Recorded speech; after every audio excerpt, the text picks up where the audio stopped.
But that's just what it cost me. It was basically the cost of the bike plus £1,000. You could do it cheaper, or you could spend even more than I did.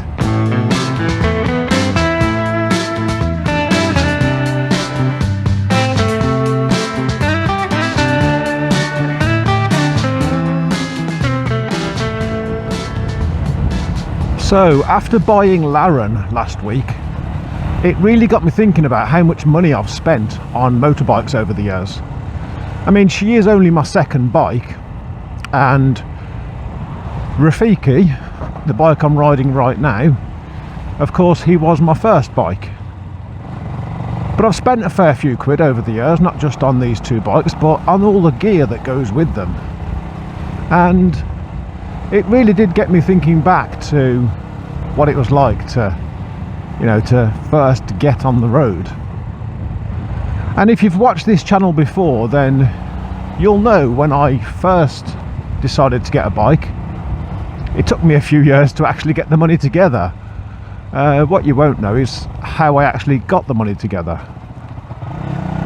So, in a nutshell, the money for this bike came from a PPI claim.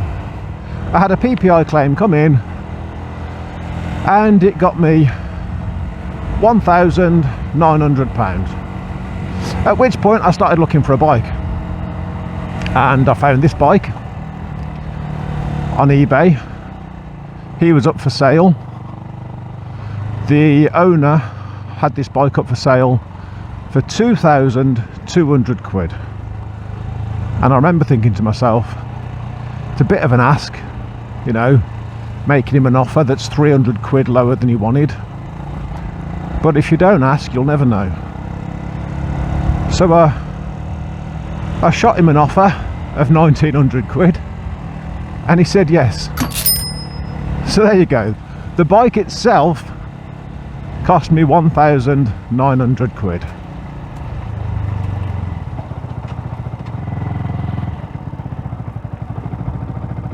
And then the reality set in that as well as the bike, I was going to need all the gear.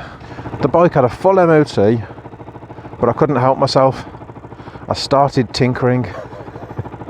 So the first thing I did was take off a stupid sticker that was here. I don't know what that was all about, Yamaha, but that had to go because he definitely looks a damn sight better without that sticker. I have a thing for symmetry, I must admit. I'm a little bit OCD like that. I have a thing for symmetry, which is why I love undertail exhausts, because it keeps the bike symmetrical. So anyway, I took that sticker off, and then, oh yeah, and there was some stupid sticker here covering up that scratch, and another stupid sticker here covering up this scratch here. He's been down, hasn't he, at some point in his life, but I wanted him to wear his scars with pride. It's a map to where you've been, my friend. So we'd made an offer of 1,900 quid. It then cost me another 80 to go and collect the bike. It cost me 80 quid in fuel to go and collect the bike, because of course I used my 807. And then, well, I couldn't help myself. Then I turned my attention to the tail tidy. The number plate holder, I don't even need to talk about them, do I? We all know standard number plate holders are bloody terrible, and this bike was no different. Talking of bloody terrible, this weather is bloody terrible. I have to respect the man with the t-shirt on. Anyway, bloody terrible weather, bloody gorgeous location though. I've not been here before, but after my recent waterside filming a few weeks back, I've started looking for other spots, and I came across this one on Google Maps, and I couldn't help myself. I thought, yeah, let's go check that out. I mean, this is bloody brilliant, this is. I can see me coming here again. Wow.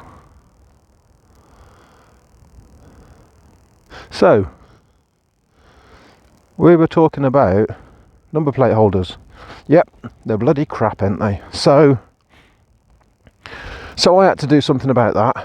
One of the first jobs that I did, before I even rode the bike, was get a proper tail tidy. And this one is an Evotech tail tidy. That cost me 60 quid. It's quite an interesting tail tidy. It still bolts on to the original mounting point just there. And it's a little bit different than some of them. It doesn't hug the tail. As you can see, it comes off of the tail slightly, but it gets the number plate a lot further back than most. I found it quite interesting fitting this, and it's really chunky as well. It's not like a lot of them. It's not like the flimsy ones. It's definitely got some thickness to it, this has. Yeah, it was spot on. Of course, I had to get some reflectors once that was fitted. But yeah, that's I'd say it's one of the best things I did to the bike, because it really does, well, it just makes the bike look normal. I don't know why they don't have them from the factory. Maybe there's a reason, but yeah, they should definitely have tail tidies from the factory. So with the tail tidy fitted then, of course I was going to need L plates back then. So I don't know how much my L plates cost, you know. Maybe we stick a fiver on the list, but yeah, had to get an L for the back there, and obviously one for the front. So we'll stick a fiver on them. And of course, I was going to need to know how to ride a bike. So then it was CBT. Time to get the CBT done. So CBT cost me 120 quid. And at this point, I'm almost ready. Or at least I think I am. So don't let it fool you. Don't let the price of bikes fool you. It really isn't just the bike itself. It's everything else that goes with it. So we've got the bike. We've took off the crappy stickers, took off the crappy number plate holder and fitted a tail tidy, got some L plates, done a CBT. Then I had to go and get a helmet. So off I went to Bridge, because they've got loads of helmets there. And I must have tried on a few dozen before I settled on the one that I'm wearing right now. This helmet fitted me perfectly, and as soon as I got this helmet, and as soon as I had this helmet on, I knew that was it. I had to have this helmet. It was pricey, I guess, especially if you're trying to get on the road on a budget. This helmet cost me 420 quid, but I just knew I had to have this helmet.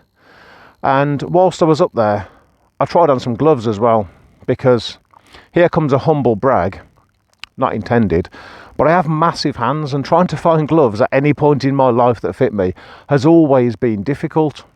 But I found these gloves, and when I saw that they were a triple XL, I thought to myself, maybe, finally, for the first time in my life, I'm actually going to find some gloves that fit me.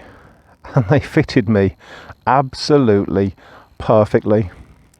I'm not wearing them at the minute because they're summer gloves, and of course back then I was a fair weather rider, so it didn't matter that I was buying summer gloves.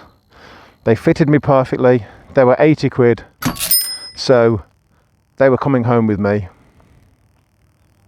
And then, of course, I needed something to wear.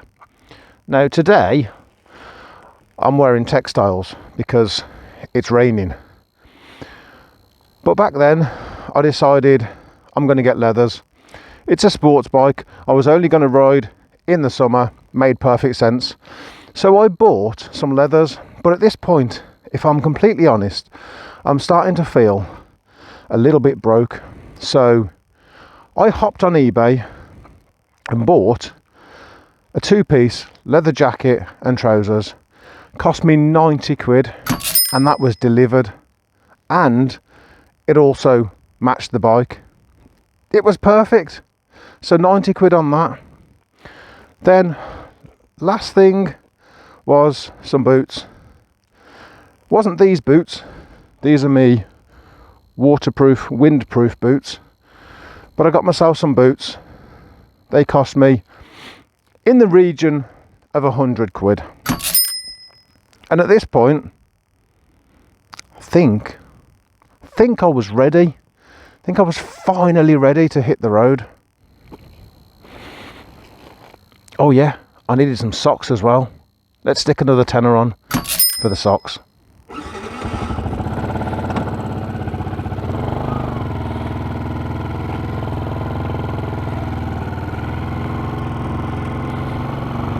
So now that I've almost finished recording, it decides to almost stop raining.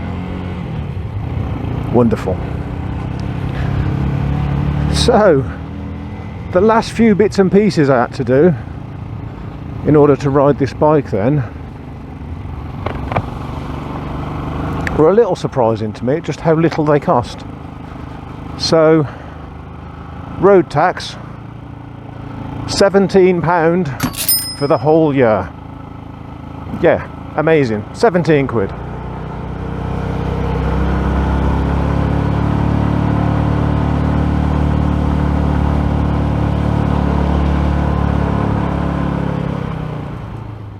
And insurance. That was the only other thing we were going to need, was insurance. And that cost, for the first month, 17 quid. So once we dial in those last couple of 17 quids, what do we get to? I think from my calculation it was 2,899 quid. So basically it was the cost of the bike plus £1,000. Now this is just my story, this is just my experience. I'm sure that if you wanted to, if you needed to, you could do things even cheaper. You know, there are some corners that I was willing to cut, such as the obvious not buying a brand new bike. You know, buy used. My leathers didn't need to be brand new. I got them second hand. I personally wouldn't buy a second-hand helmet, not unless I knew the origins of the helmet. If I'm buying from a friend, I know that it's never been in an accident, I know how long the friend has had the helmet, then yes, you know, I wouldn't mind in that regard. But at the time that I started riding bikes, I knew, well, I didn't know anyone with bikes. I knew one person who had bikes in the past, but I didn't know anyone with bikes. I didn't have the luxury of buying a used helmet and reducing the costs like that. So yes, you could do things cheaper. You could get a different bike. I mean, I was always going to get this bike. When I decided to start biking and I started looking at what was out there, I was always going to go the 125 route, and I was always going to get this bike. But there are cheaper bikes out there. I mean, this bike, yeah, he cost me 1,900 quid. And the way the market is, I could still get that for him today, especially with all the work that I've done. I hadn't realised actually, until I was looking at some old pictures, I hadn't realised how grey some of his panels used to be. You know, they were really, really weathered. It's taken a lot of polishing to get him back to where he is now. But there are cheaper bikes out there. If you were on a real tight budget, you could get a cheaper 125. You could get cheaper gloves, cheaper helmets. You know, you could probably get on the road for a couple of grand. Well, that was me. 2,899 quid on the road.